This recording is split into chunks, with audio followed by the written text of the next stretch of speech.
C'est un véritable calvaire, un véritable chemin de la croix pour les transporteurs qui s'évertuent à utiliser ce tronçon.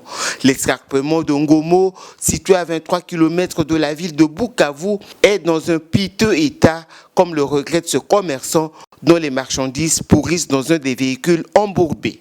Vous venez de constater vous-même que l'état de cette route est très déplorable. C'est une route nationale numéro 5.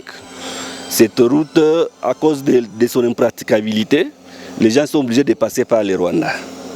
Et vous voyez vous-même que les véhicules sont embourbés ici, et on a du mal même à passer. Et nous pensons que vraiment il serait important que le gouvernement puisse avoir un œil très regardant par rapport à cette route, parce que c'est une route hautement économique. Elle fait entrer des biens au niveau du pays.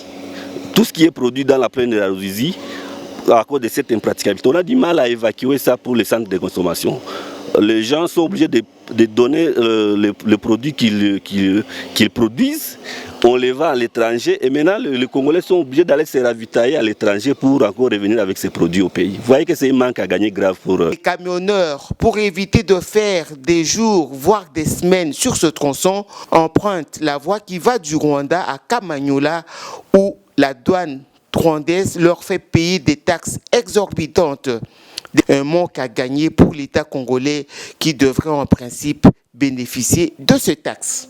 Le ministre d'État en charge du développement rural, François Rubuta Masumbuko, et son collègue de l'agriculture, Désiré Mzinga, en mission au nord et au sud Kivu, ont été obligés d'attendre des heures et des heures pour passer, des véhicules ayant empêché leur Jeep 4x4 de franchir le tronçon.